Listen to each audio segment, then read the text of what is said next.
Coming up on Mountain News this morning, this Friday, a judge will hear the former mayor of London's lawsuit against the city. And a national campaign made its first stop in Hazard, focused on changing how communities respond to addiction and mental health issues. Dedicated to Eastern and Southern Kentucky, this is WYMT Mountain News this morning. Good morning, I'm Caroline Mueller. The time is now 6:31 and today's date is Thursday, September 18th. Let's check in with meteorologist Megan Dusmal for a look at your forecast this morning. Megan, it does not feel like fall is just a few days away. I mean, close to the 90s right now. It has just been sunny skies and heat. Yeah, that's pretty much the exact forecast that I'm going to just continue to give you. It's very hot, summer-like temperatures once again today, and that's just going to continue into the first half of the weekend. So let's start off with what you can expect as you head out the door. Mid-50s to upper 50s for most of the region. By the time we head into the afternoon, mid to upper 80s all across eastern Kentucky, with some folks having the chance of hitting that 90-degree mark today. 90 is a forecast high for Moorhead, Irvin, and Somerset, and we'll just continue to see that warmth for your Friday. Now, in terms of cloud cover, we're nice and dry today. Not even looking at a rain chance in that forecast. No surprise there, as we've stayed extremely dry this week. But if you're heading to the Black Gold Festival today, here is what you need to know. We're looking at those mostly sunny skies, mid-80s. Tomorrow, upper 80s, sunny skies. A little tiny chance of some showers on Saturday in downtown Hazard. And then as you head into Sunday, a little bit more of a chance for some shower and storm activity still on the calmer side. Caroline. Thank you, Megan. One person is dead after a crash in Southwest Virginia. Virginia State Police say the crash happened just after 8 p.m. Tuesday night in Buchanan County. 71-year-old James Ratliff was driving on Route 460 when his vehicle went off the road before overturning. Ratliff was thrown from his vehicle and was pronounced dead at the scene. He was not wearing a seatbelt at the time of the crash. Officials in East Tennessee are investigating a drowning at Norris Lake. Tennessee Wildlife Resource Agency's officials say a man fell from a floating house Monday night at Cedar Grove Marina. His body was found early Tuesday morning. The Claiborne County Sheriff's Office has identified the victim as 78-year-old James Frederick Orlando of Morristown. Police in Southwest Ohio are looking for an escaped inmate who crossed the river into Kentucky. It's been more than 24 hours since 48-year-old Jerry Lee Cooper escaped from the Brown County Jail with another inmate on Monday night. The other escapee, Roy Jean Butler, is back in custody, but Cooper is still on the run, believed to be somewhere in Mason County.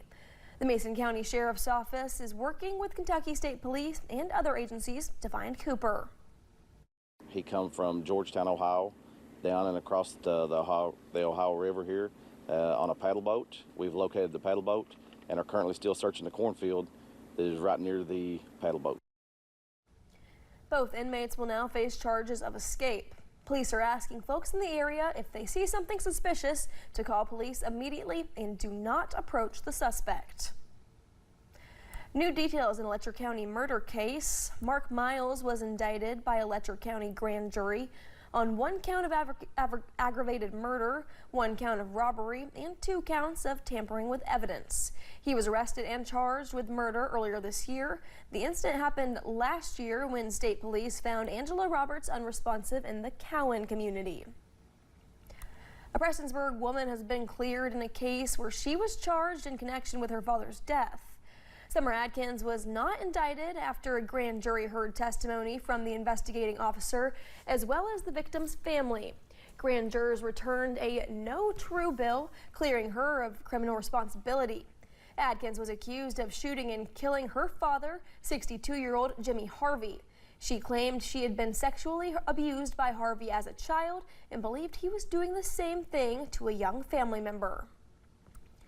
With the warm weather, you can expect to see motorcycles out on the road, but it's important for bikers to remember road safety.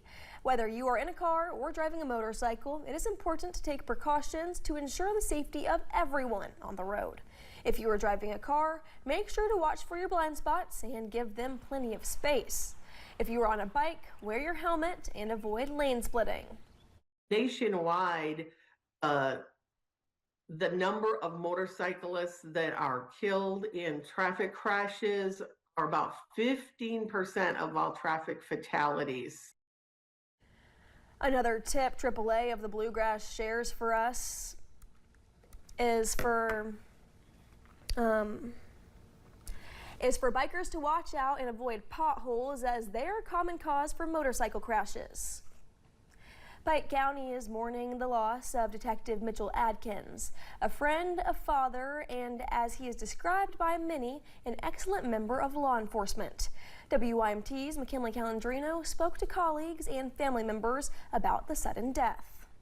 On Tuesday, Mitchell Adkins died at only 48 years old. He was a father, a husband, and a respected leader, and many called him one of the best. Mitch was very passionate about what he done. He loved his work. You could tell. It just come out through him, what he done, the way he treated people. He made somebody feel included all the time. And even a bad situation would go on, he'd make you feel positive about it, a positive outcome. He's a blessing to work with. Adkins dedicated 18 years to Kentucky State Police and more than 7 years to the Pike County Sheriff's Department. 25 years, half of his life committed to protecting and serving Eastern Kentucky. I mean, you know, it's just not a loss for us. It's a loss for the whole community.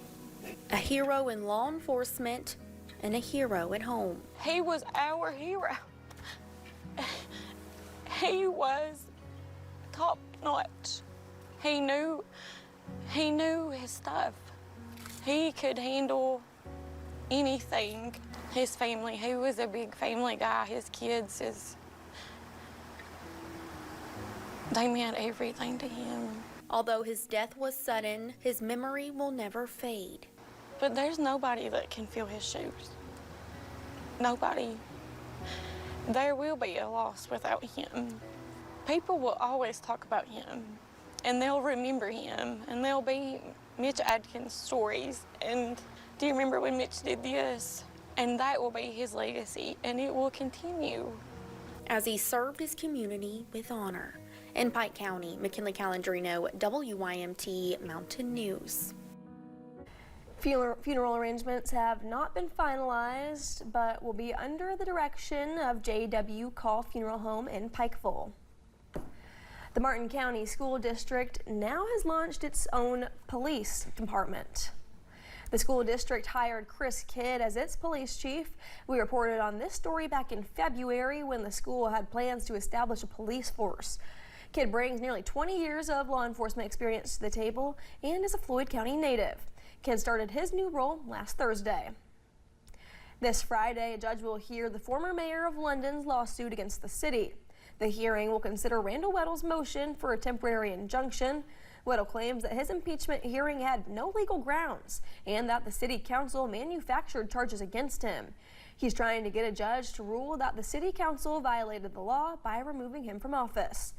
Weddle wants the judge to declare that he is still the mayor of London. A national safety campaign made its first stop in Hazard yesterday. It's focused on changing how communities respond to addiction and mental health issues. The Public Health is Public Safety Tour highlights a co-response model, bringing first responders and mental health professionals together. John Bowman with Dream.org says it is about treating addiction as a health issue, not a crime. We can't incarcerate our way out of this, so we have to find meaningful solutions, and we have to look at it through a health lens, through a lens of care instead of lens of punishment. The event also included discussions on how opioid settlement funds can be used locally. We have much more about yesterday's event, Dream.org, and other resources up on our website, WYMT.com. Many are still rebuilding 4 months after a deadly tornado.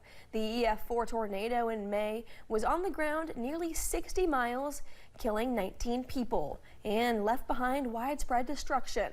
Larry Van Hook is hoping his daughter's home in Laurel County will be rebuilt by the end of the year. We're hoping sometime around Christmas, you know, that'd be a good Christmas present. You have good days and bad days. You know, especially when you see the grandkids. You know, they don't understand all that. Local officials say they've made tremendous progress, but still face challenges, including finding enough carpenters and building materials. This stretch of dry weather is continuing throughout Kentucky. It has some first responders worried with fall fire season on the horizon. With fall harvest here, machinery is being put to work. Whenever the machinery has a problem, it can spark fires like some have already seen in parts of the Commonwealth. Chad Womack with the Anderson County Fire District says keeping machinery in good shape and having a plan is important. We recommend they make sure the machinery is in good working condition. If they can have some kind of water source or water supply around just in case something happens to the machinery, they can try to get it put out before it spreads with the dry conditions. Since the beginning of August, Bluegrass Airport in Lexington has only picked up about 1.5 inches of rain.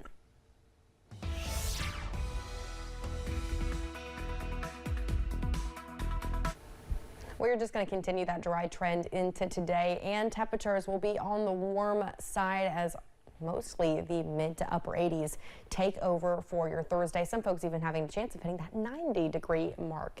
Now, in terms of rain, just as I mentioned, it's going to stay nice and dry throughout today. Here's a look at the current satellite and radar.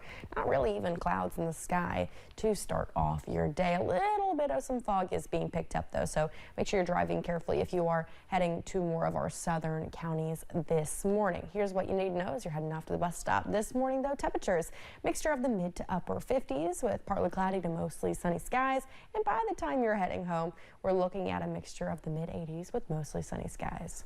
Caroline. Thank you, Megan, and thank you for joining us. The time is now 6:42. Still to come on Mountain News this morning, it's a hormonal condition that can be masked for years before it creates fertility challenges for women. We have one woman's journey and her mission to raise awareness. Travel